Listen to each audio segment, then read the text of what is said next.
Hello everybody, welcome back. Today we're going to talk about session 30, so let's go ahead and get started.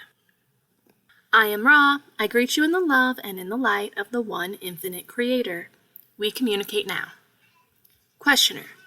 I'm going to make a statement and then let you correct it if I've made any errors. This is the statement. Creation is a single entity or unity. If only a single entity exists, then the only concept of service is service to self.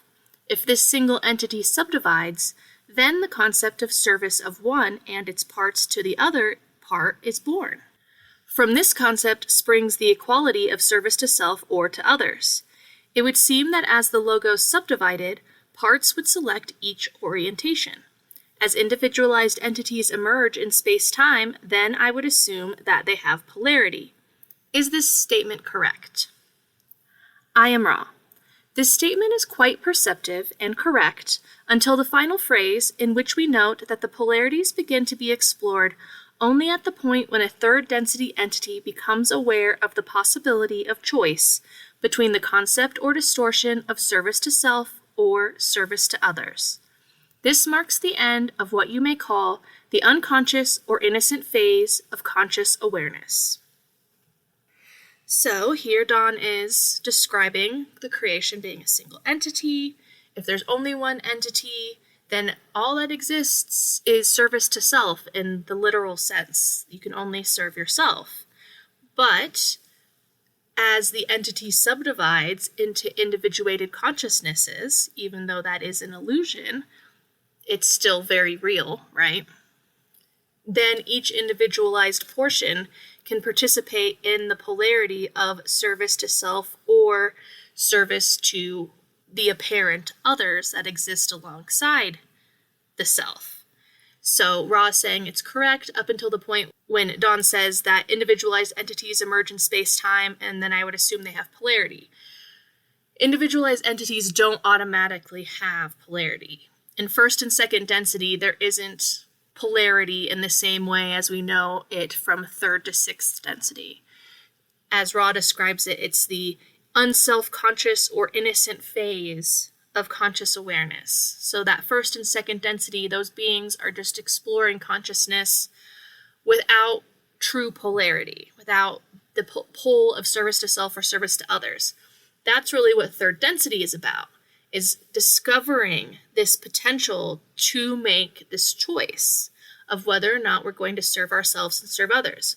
Whether or not, one day every entity has a moment where they're eating a sandwich and they see another person who's hungry and they have to decide, am I going to share my sandwich with this hungry person, or am I not going to concern myself at all with this hungry person?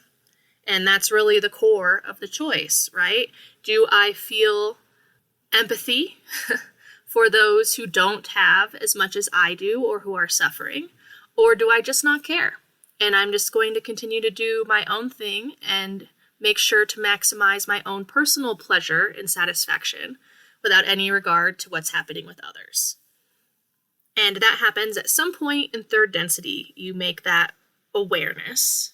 You have that level of awareness to make that choice.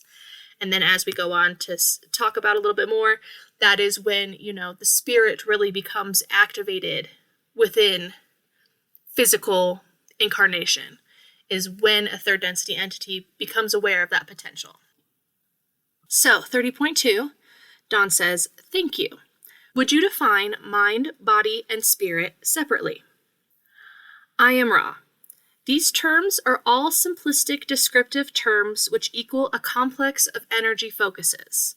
The body, as you call it, being the material of the density which you experience at a given space-time or time-space. This complex of materials being available for distortions of what you would call physical manifestation. The mind is a complex which reflects the inpourings of the spirit and the outpourings of the body complex. It contains what you know as feelings, emotions, and intellectual thoughts in its more conscious complexities. Moving further down the tree of mind, we see the intuition, which is of the nature of the mind and more in contact or in tune with the total beingness complex. Moving down to the roots of mind, we find the progression of consciousness, which gradually turns from the personal to the racial memory, to the cosmic influxes, and thus becomes the direct contactor of that shuttle which we call the spirit complex. The spirit complex is the channel whereby the imporings from all of the various universal, planetary, and personal imporings may be funneled into the roots of consciousness, and whereby consciousness may be funneled to the gateway of intelligent infinity through balanced, intelligent energy of body and mind. You will see by this series of definitive statements that mind, body, and spirit are inextricably intertwined and cannot continue one without the other. Thus, we refer to the mind-body-spirit complex rather than attempting to deal with them separately, for the work, shall we say, that you do during your experiences is done through the interaction of these components, not through any one. All right, so this is a pretty big answer from Ra about how the mind, the body, and the spirit all work together to create our experiences. And all of them are involved in the experiences that we have here in third density. So the body is all of the physical creation, everything from our body to everything you can see, touch, taste, or feel. Everything that is physical is a part of the body. And we have the microcosm of the body, our own personal body complex. And then we have the macrocosm of the body, which is all a physical creation. And the body is affected by the mind and the spirit. And the mind is affected by the body and the spirit. And the spirit is affected by the mind and the body. So all of these things are really working together. So the mind then is a complex which reflects the inpourings of the spirit and the outpourings of the body. So our energy body is essentially like this pipe that goes through us, right? It starts at the red ray, ends at the violet ray. And the body outpourings come in through the red ray because the red ray is where we pull energy from the earth, from our physical experience, and that moves up our energy body. If we have blockages in the red ray, it doesn't go very far. If we have blockages in the orange ray, it goes a little ways, but then it stops. And it goes as high as it can go. And we have imporings from the spirit that essentially come down through the violet ray. And those imporings from the spirit then meet the uppourings from the body at whatever chakra we have activated and open and working. So if we're blocked in our heart chakra, we can't open our heart chakra, then the imporings of the spirit and the uppourings of the body meet in the yellow ray. And so then our experiences are formed through the lens of a yellow ray manifestation and the potentials that exist within the yellow ray and the awareness that exists from that point. But, we can always raise that inner locus higher as we unblock our chakras and work with our energy body so that the imporings of the spirit don't go down so far and the uppourings of the body can go even higher. So the spirit begins to be involved in third density when we start working with our spirit. And Ra always refers to the spirit as a shuttle. The spirit is like a vehicle that brings information through, as Ra says, all of the various universal, planetary, and personal imporings are funneled into the roots of consciousness, and whereby the consciousness may be funneled to the gateway of intelligent infinity through the balanced, intelligent energy of mind and body. So the spirit really works through the indigo ray. And the roots of consciousness are the lowest parts of our mind. So as the spirit is activated, the shuttle brings information into the roots of our mind that we can then bring upwards through our energy body, through the physical reality, and up to whichever chakra we're most opened at. And so as we begin to open the green ray is a springboard to the blue ray, and the blue ray is a springboard to the indigo ray. So that's why it's really important in third density to begin to open the green ray, because then you have access potentially to the indigo ray, where the spirit can then communicate through our experiences. But that requires the balanced, intelligent energy of body and mind. So it's a pretty complex dance of these three portions of our experience, but it's very important to really recognize that all three of these go together. It's my opinion that the Christian Holy Trinity is essentially a metaphor for the mind-body-spirit complex. The Father being the mind, the logos, all thought, the Son being the body, and in my personal opinion, not to go off on a tangent, but, Christianity and most modern religions are very patriarchal. And if you look at the matrix of the mind, it's the magician and it's a male figure, but the matrix of the body is a female figure. The creation, our physical planet, we refer to as a female. So I think it really should be like the Father, the daughter, and the Holy Spirit to be more balanced and proper and really emphasizing these energies of male and female, because we're going to talk a little bit more about that here in this session. The male is the one that reaches out. The female is the one that awaits the reaching. So with our consciousness, we reach out towards the physical creation, and then thereby we affect that physical reality by our thoughts. So the mind-body-spirit complex, the OG Holy Trinity, basically. So understanding this dynamic and how these three things feed back each other is important, but what's really the most important is just figuring out through our own personal consciousness and experiences and memory bank how to balance those three things. And again, that's a super personal journey that we all have to go on. Like, nobody can tell you how to balance yourself because you have so many specific experiences that they can't even fathom or begin to have empathy for. But that's really the work we're doing. We're balancing all three of those things, understanding how those things affect each other, and then once we have a decent grasp of how those things work together, we can begin to affect our physical reality in tangible ways. And this is, traditionally called manifestation, but I think, a lot of manifestation, law of attraction stuff is forgets the spiritual component, honestly, because if you're manifesting via your spirit, then you have to do that manifestation through polarity, whether that polarity is to serve yourself or to serve others. And I think most manifestation, philosophy, metaphysical teachings are about service to self, right? Getting more money, getting this, getting that for your own personal comfort, which comfort is really unpolarized most of the time. But that's really kind of the problem with a lot of manifestation concepts, ideas, the philosophy of the law of attraction, whatever you want to call it, is that it forgets this key component, that it's the polarized charge that allows us to do any of that at all. So if we're focusing on affecting our physical reality, we have to do that through a polarity, whether that's service to self or service to others.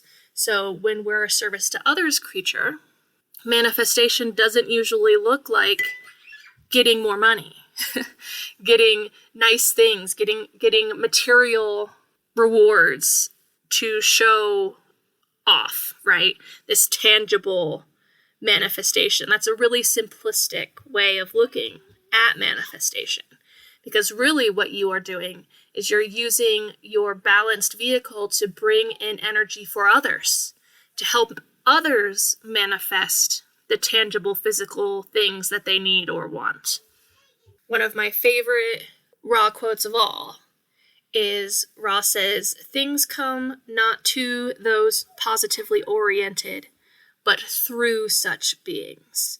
So it's really important, I think, to really grasp that you are, as a service to others being who's working with the spirit, an instrument of peace and goodness and wellness for others.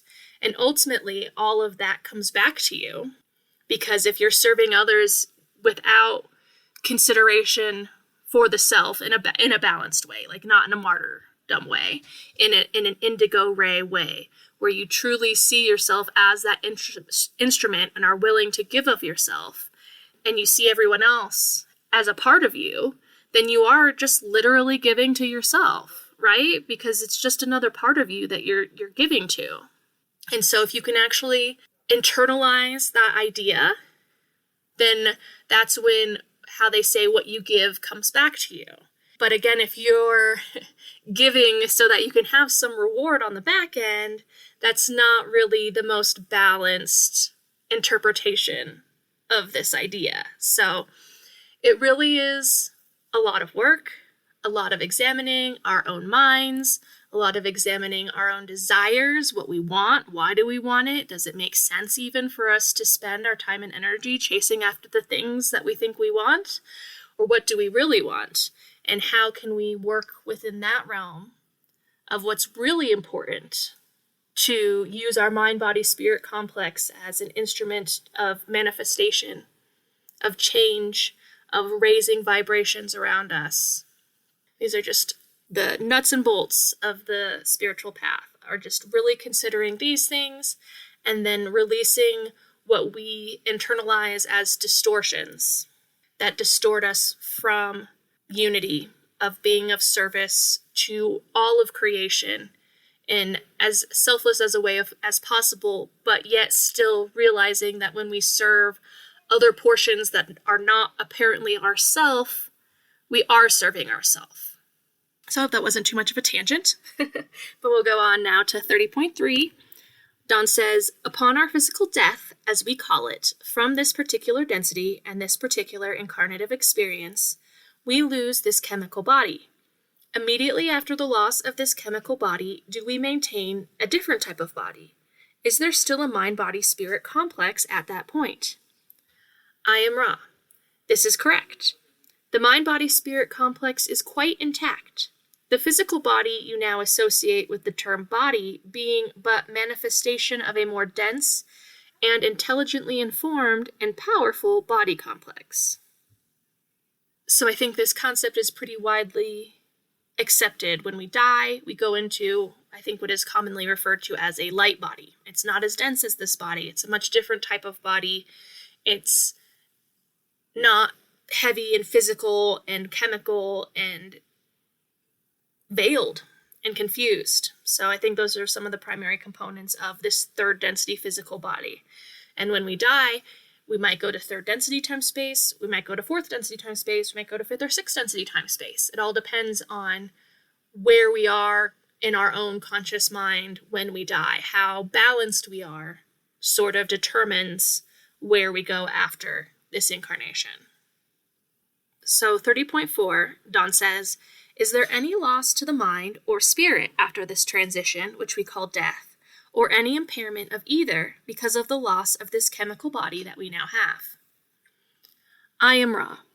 In your terms, there is a great loss of mind complex due to the fact that much of the activity of a mental nature of which you are aware during the experience of this space-time continuum is as much of a surface illusion as is the chemical body complex. In other terms, nothing whatever of importance is lost. The character, or shall we say, pure distillation of emotions and biases or distortions and wisdoms, if you will, becoming obvious for the first time, shall we say.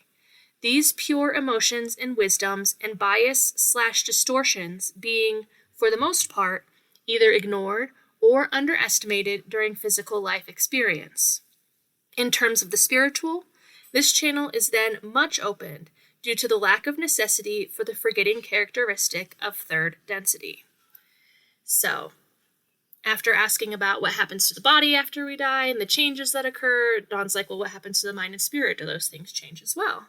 And in ways they kind of do, because our brain is this chemical machine that drives our thoughts and those desires that we have and all of that stuff.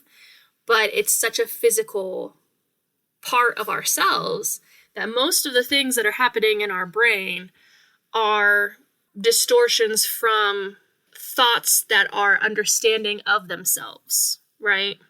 Or that are aware of themselves. A lot of the times we just have thoughts and we aren't aware of them. We aren't really processing the emotions that we're feeling, the biases that we have, and the ways that these thoughts that we're engaging with are affecting our body and our spirit and the creation around us. When we die, the surface mind dissolves, and much of the mind activity that we experience within third density goes away. But we have a much wider perspective of the thoughts and biases that we had accumulated during our third density, and we can really look at those with a much clearer eye once we pass over. And in a similar vein, Ra is saying that, once we die, we don't need the veil anymore, because the veil is a part of being incarnated in third density. So the spirit complex is not veiled. And so the spirit complex, this channel is much opened, Ra says. So we have a lighter body, we have a, let's say, less cluttered mind complex, and we have a more open spirit complex. And that's how our mind-body-spirit complex changes after we die. So 30.5, Don says, I would like to know how the mind-body-spirit complexes originate. How, going back as far as necessary, do they originate by spirit forming mind and mind forming body? Can you tell me this? I am Ra. We ask you to consider that you are attempting to trace evolution. This evolution is, as we have previously described, the consciousness being first, in first density, without movement, a random thing. Whether you may call this mind or body complex is a semantic problem. We call it mind-body complex, recognizing always that in the simplest iota of this complex exists in its entirety the one infinite creator. This mind-body complex then in second density discovering the growing and turning towards the light, thus awakening what you may call the spirit complex, that which intensifies the upward spiraling towards the love and light of the infinite creator. The addition of this spirit complex, though apparent rather than real, it having existed potentially from the beginning of space-time, perfects itself by graduation into third density. When the mind-body-spirit complex becomes aware of the possibility of service to self or other self, then the mind-body-spirit complex is activated. Okay, so here Ra's saying that they essentially refer to first and second density as a mind-body complex. And the complex aspect is just within the veiled creation. In the creations that are not veiled, they're just mind-body or mind-body-spirit. That's how the terminology that Ra uses goes. But we're in a veiled creation, so first density, mind-body complex. Second density, mind-body complex. Third density, mind-body-spirit complex. And that's because when we graduate from second density to third density, we, quote-unquote, gain the spirit complex. But we aren't actually gaining a spirit complex. The spirit complex has always been there. It's always been a part of us. We've always been a part of the creator. It's just an apparent shift, again, in that perceptive awareness that then allows the work of third density polarization to begin. So, and again, you can, first density, like Ross says, minerals can be, or locations can become aware of their spirit complex. Second density can become aware of its spirit complex. Everyone incarnated in third density has already achieved that activation of awareness of the spirit complex. And that's what happens. That's what allows a being to graduate from second to third density, is this awareness of this potential. But again, it's part of the illusion. The fact that first and second density, quote unquote, don't have a spirit complex, because they're just not aware of it. They're not self-conscious enough to recognize that spirit complex. But again, every portion of the creation is a mind-body complex, contains the creator within it, contains the entirety of the creator within every little speck. And while technically it is the mind that creates the body, because when we go back and we trace evolution, the logos, the love of the logos creates and forms the light into physical reality. But when we're talking about physical reality, there isn't any parts of it that are just mind complex, because the body is physical reality, so it is a mind-body complex. So, 30.6, Dawn says, "Thank you. I do not wish to cover ground that we have covered before, but it sometimes is helpful to restate these concepts for complete clarity, since words are a poor tool for what we do. Just as a passing point, I was wondering on this planet during second density, I believe, there was habitation at the same time-space of bipedal entities and what we call the dinosaurs. Is this correct?" I am Ra. This is correct. Questioner. These two types of entities seem to be incompatible, you might say, with each other. I don't know. Can you tell me the reason behind both types of entities inhabiting the same space-time? I am Ra. Consider the workings of free will as applied to evolution. There are paths that the mind-body complex follows in an attempt to survive, to reproduce, and to seek in its fashion that which is unconsciously felt as the potential for growth. These two arenas or paths of development being two among many. So, I'm not really sure what Dawn's talking about as far as bipedal entities existing alongside dinosaurs. We didn't really have beings who were very close to humans existing alongside dinosaurs. I'm not sure if that's what he's implying. If anyone wants to enlighten me about what Dawn might be talking about, I guess I would appreciate that. And Dawn does seem a little confused in this questioning, but he seems to think that dinosaurs and other bipedal creatures are incompatible to cohabitate together. And Ra is essentially saying, evolution is an expression of free will, as entities choose their preferred way of being, the ways of being that allow them the most expression of themselves. Like any kind of creature can come out of that. So at that time, dinosaurs and these apparent bipedal creatures just existed alongside each other because they had evolved to exist alongside each other. And there are lots of paths for bodies to evolve from. So 30.8, Dawn says, I see. A news program I saw a couple of weeks ago raised the question of why the dinosaurs vanished, you might say, from our planet suddenly. I know this is unimportant, but I just wondered what the reason was. I am Ra. These entities could not feed their body complexes. So I feel like it's a pretty established scientific understanding that there was a meteor that hit the Earth and set off a chain of events that created widespread, catastrophic extinction of many creatures, not even just the dinosaurs. So we can essentially see that in the geologic time scale where we read the Earth and layers of the Earth.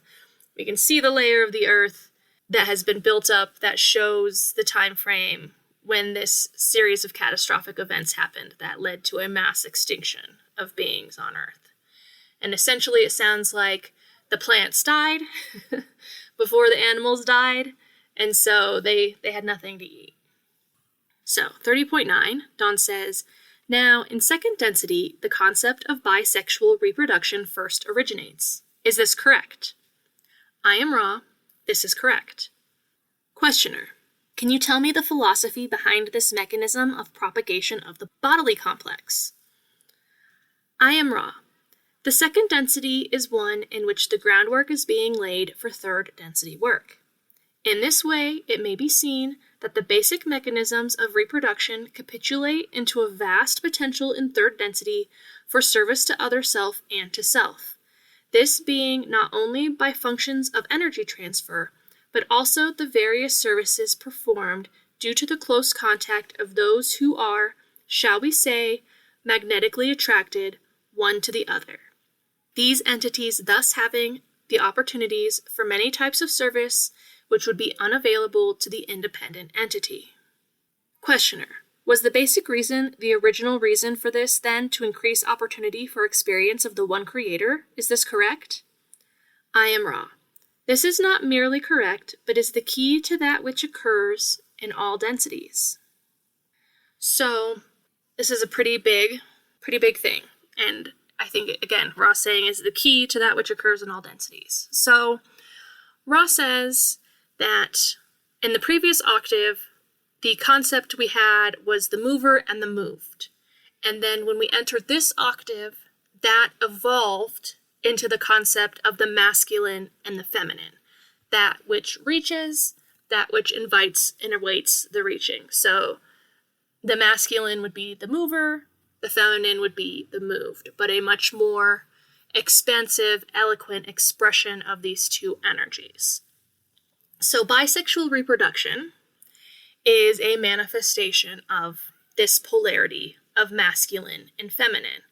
And what happens is, because of this polarity, there is a magnetic draw between masculine and feminine entities through a good portion of creation. Obviously, this magnet, as Ra refers to it, isn't always in effect, although in a way it usually is, because even if, animals or people are homosexual, a lot of the time there is still the bias within people. One of them is a little bit more masculine, one is a little bit more feminine, and there's that kind of polarity that is pulling them together because it's a magnet. The masculine and the feminine are drawn to each other. And that's what creates bisexual reproduction. That magnet forces entities together through sexual desire and reproductive desire.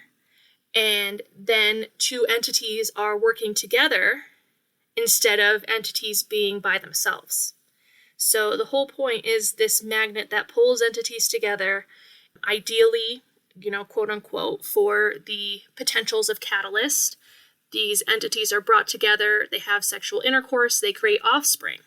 Now you have a third, fourth, however many entities. You have more entities in this small group who are forced to interact with each other, forced to either choose to take care of each other or to refuse to take care of each other. And that builds a polarity bias. And everything that exists really is meant to help us create a polarity bias. In third density, that's what we're doing. We're trying to move out of this density into fourth density because in general, the overall perspective, opinion, conclusion is that it's better in fourth density. In a lot of ways, it's a lot more harmonious. It's not nearly as disharmonious. So the Logos really just wants us to polarize and harvest so that we can move past this short little window of deciding what choice we're going to make. So bisexual reproduction is an important component of that drives catalyst for creatures who are existing in second and third density. And then that also then continues through the rest of the densities. There is some type of bisexual reproduction through sixth density. But again, it's a magnetic pull that draws entities together. I'm sure everyone who's listening to this has experienced that feeling of just being drawn to somebody without having any conscious will within that being pulled to somebody. And then again, you are forced into making choices of service to self or service to others through that interaction with another being. And that's the point. So 30.12, Don says, does the process of bisexual reproduction, or the philosophy of it, play a part in the spiritual growth of second density entities? I am Ra. In isolated instances, this is so due to efficient perceptions upon the part of entities or species. For the greater part, by far, this is not the case in second density, the spiritual potentials being those of third density. So, again, second density is just laying the groundwork for third density. These biases of this bisexual reproduction, it can give spiritual catalyst to second density entities, but really it's just laying the groundwork so that it gives us catalyst in third density. And also, it helps build awareness in second density. More than activating spiritual potentials, it starts to build the awareness of the potential for these spiritual potentials. So again, it's instinctual to be drawn in second density, to be drawn to another being, to have sexual reproductive intercourse, and have offspring, and then to take care of those offspring. That's all instinctual. However, that process can help these second density beings start to gain more and more awareness of these choices. Because, animals have feelings. They feel love, they feel loss. And so these things spark the potential for awareness through that bisexual reproduction, through forced interaction with other entities instead of just being a loner creature who doesn't interact with other beings of its species. So 3013, Dawn says, I was wondering if the male cat, Gandalf, has benefited by that mechanism in some way or by other mechanisms in increasing spiritual potential or understanding. I am Ra. We examine this information and find it harmless.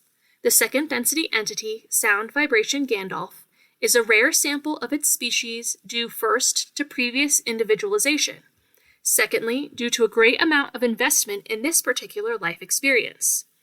This is the greatest catalyst in this entity's progress. It is very unusual, as we have said. However, the experiences of bisexual reproduction, which were of the nature of the entity Gandalf, were to a small extent of spiritual benefit due to an unusual relationship with another entity, this also what you call a cat. This entity also being of an unusually third density orientation or investment from previous life experiences. Thus the formation of what could be seen to be recognizably love did exist in this relationship. So, here Dawn is asking about his cat, Gandalf. And apparently Gandalf had or has a relationship with another cat. And Ra says here that Gandalf was actually individuated in a previous life experience and then has received subsequent intensified spiritual catalyst in this life experience. And his sexual relationship with another cat had a small effect on his spiritual progress, though that's also because that cat was individuated in its previous life experience and continued to gain spiritual catalysts in its current life experience. So these two cats are third density creatures. Ra does go on to say in the future that Gandalf is third density.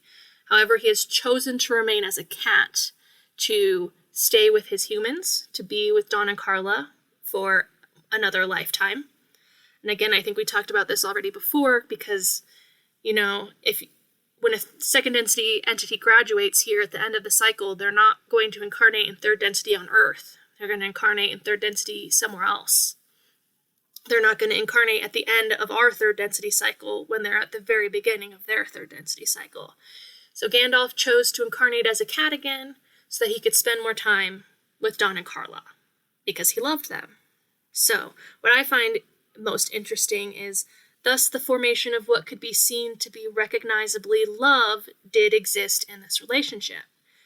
So my question is that a hallmark of when two second density entities become third density? This obvious display of love between two creatures? Because I think we've all seen that at some point with animals, whether it's a cool video on the internet of two animals loving each other. I've had the experience of, I had two chickens that were so thoroughly bonded and so obviously in love with each other that their relationship has always touched me very deeply. And Ra emphasizes how rare this is.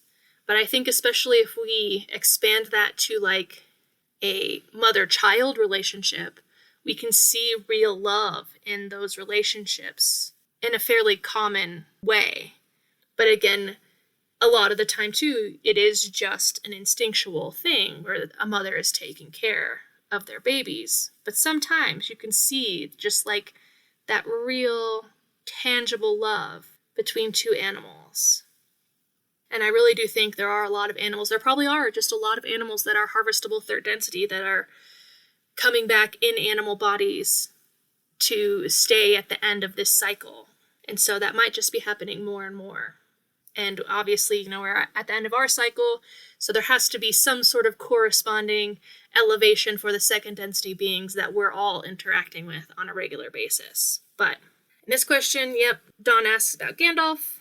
Gandalf is a third density individualized entity, still within a cat body. He had a kitty cat lover who was also of that same vibration, and Dawn recognized that they had something special between them, and that's why Dawn's asking this question. Like, oh, did their sexual relationship contribute to their spiritual awareness? And Ross says, just a little bit. Just a little bit. So, 3014, Dawn says, thank you. Can you give me a brief history of the metaphysical principles of the development of each of our planets around the sun and their function with respect to evolution of beings? I am Ra. We shall give you a metaphysical description only of those planets upon which individual mind-body-spirit complexes have been, are, or shall be experienced. You may understand the other spheres to be a part of the Logos.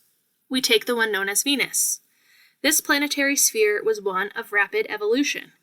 It is our native Earth, and the rapidity of the mind-body-spirit complexes upon its surface was due to harmonious interaction. Upon the entity known to you as Mars, as you have already discussed, this entity was stopped in mid-third density, thus being unable to continue in progression due to the lack of hospitable conditions upon the surface. This planet shall be undergoing healing for some of your space-time millennia. The planet which you dwell upon has a metaphysical history well known to you, and you may ask about it if you wish. However, we have spoken to a great degree upon this subject. The planet known as Saturn has a great affinity for the infinite intelligence, and thus it has been dwelled upon in its magnetic fields of time-space by those who wish to protect your system.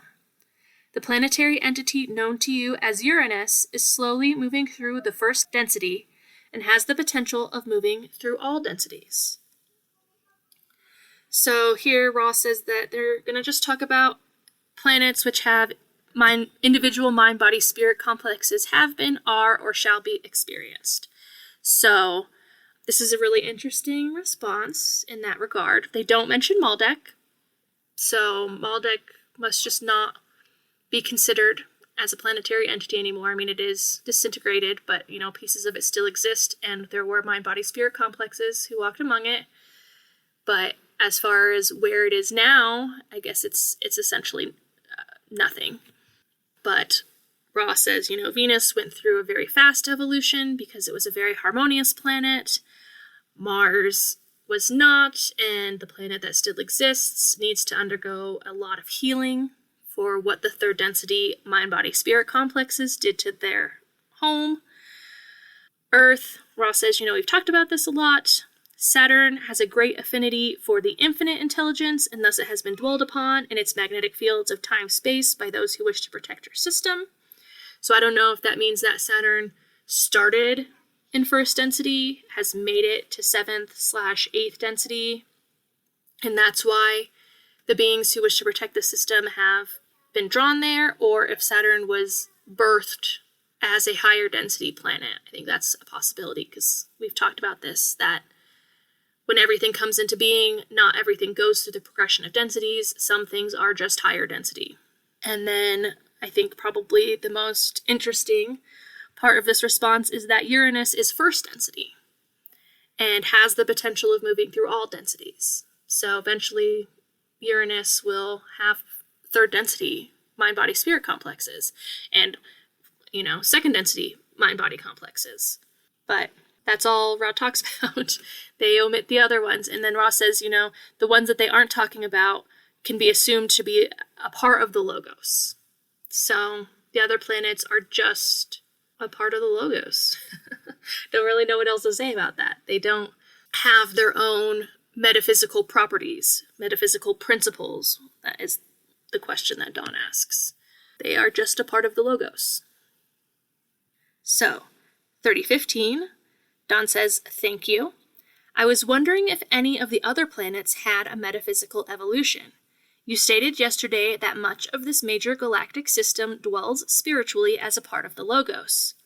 By that, do you mean that nearer the center of this major galactic system, that the stars there do not have planetary systems? Is this correct?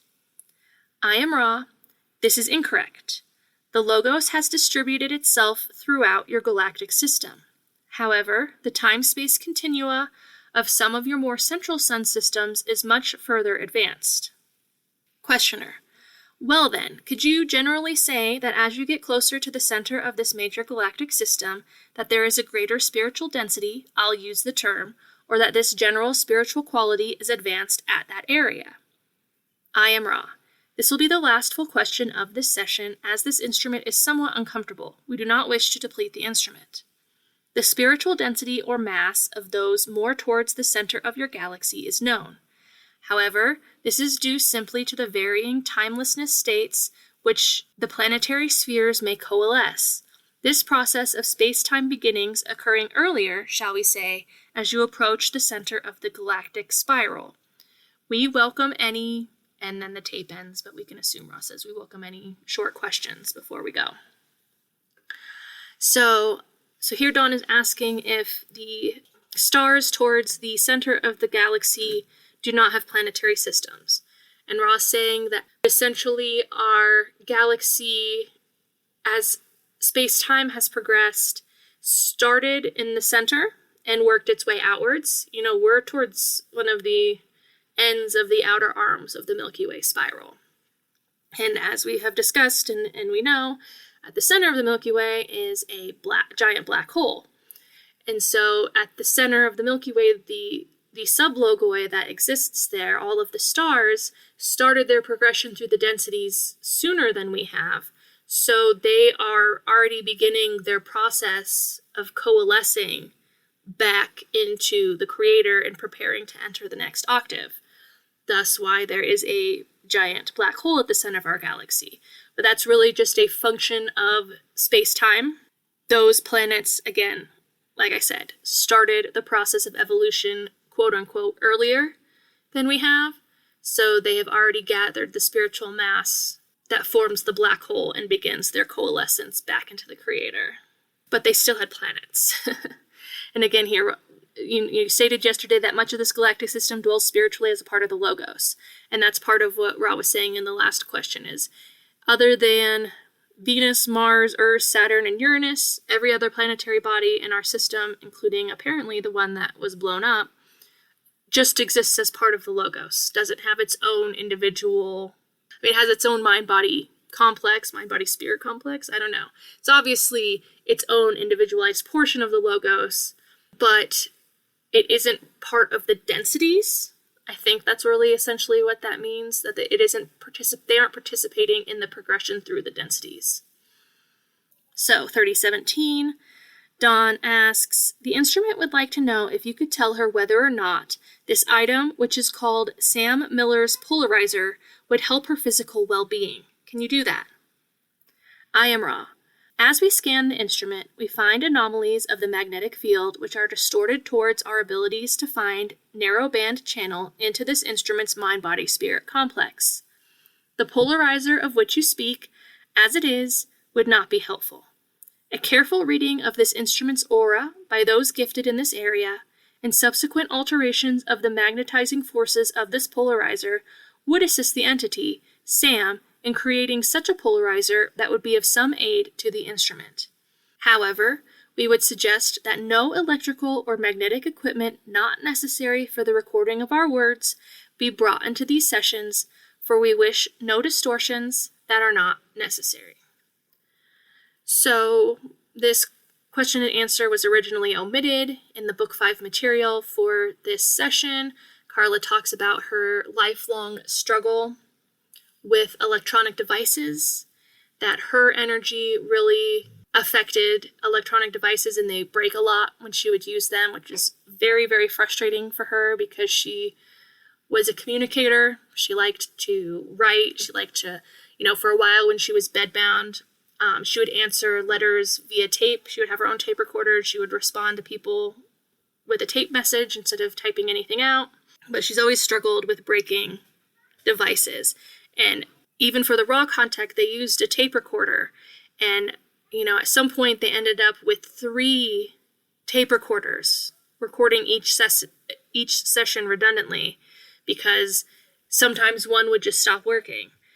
So Carla has this lifelong experience of being a bit of an energetic anomaly, and Ra is saying that this is actually useful for them to be able to work through her with their narrowband contact, and that this device that Sam Miller is creating would not work with her unique configuration. However, it could be altered to work with her unique configuration. But Ra then emphasizes that there shouldn't be any electronic devices in the room with them while they're actually contacting Ra, other than the tape recorders, because that electronic interference might create distortions in their channeling. And whether or not that is just a normal thing that happens, the electromagnetic interference affecting channeling, or whether it is something that would affect Carla, whether that's something that just affects trans channels, I don't know. It's something I've always been interested in potentially maybe learning more about. In fact, I think I'll go ahead and add that to my Raw contact potential future questions document that may never ever get answered, but I do think, as someone who has channeled before, the effects of electromagnetic interference, I know that there are some people who just channel over the internet. Is that creating unnecessary distortions if you have, a webcam streaming you while you're channeling? I don't know. I think it's possible based on what Ross says here. And I think channeling students should be curious about that and the effects of the increase of electronic devices that exist compared to 1981, obviously. But that's just the extra information I've picked up from this question, which was specifically about a specific device and whether it would help a specific person, Carla. And Ross says no, but it could be altered to help her. But I don't think that they ever pursue this. So, last question, 30.18. Dawn says, "Thank you. Is there anything that we can do to make the instrument more comfortable or improve the contact?" And Ross says, "This instrument is well balanced and the contact is as it should be. The instrument has certain difficulties of a distortion you would call the muscular spasm, thus making the motionless position uncomfortable.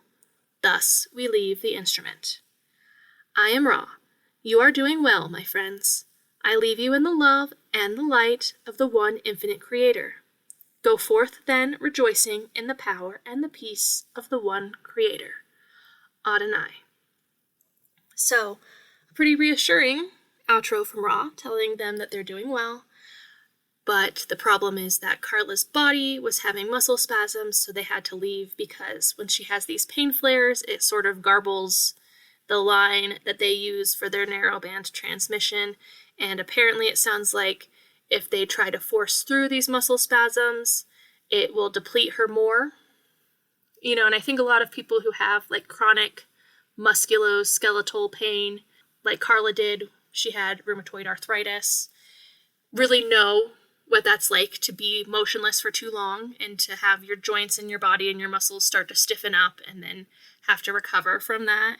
So that was really the hardest part for Carla during these sessions, was being motionless for as long as she was. And if her body was in a flare-up, this was really hard for her. And so Ra had to leave because she was in pain. And that's why they ended this session. But that was session 30.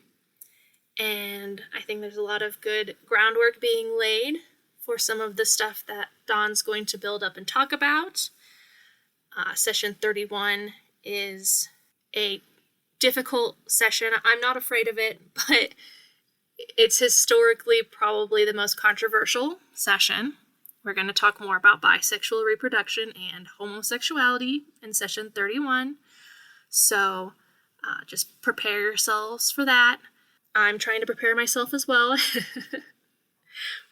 But I do think that the stuff that Dawn is laying out here, and the concept of bisexual reproduction being a really important way that the Creator experiences itself via the magnetic draw of the polarized body complexes, is interesting, as long as you aren't too offended by heteronormativity, which can be difficult. But we are going to just wrap up 30, and we'll get to 31 sometime next week I'll record it and we'll deal with that then. And I'll put lots of trigger warnings and all that stuff at the beginning because it's a doozy. But I really appreciate all of you so much. Thank you, thank you. And thank you to our creator, and thank you to our beautiful creation and everything that we have, and all of the love that we get to go on an exploration to find. I hope you all take care of yourselves, and I will see you next time with session 31.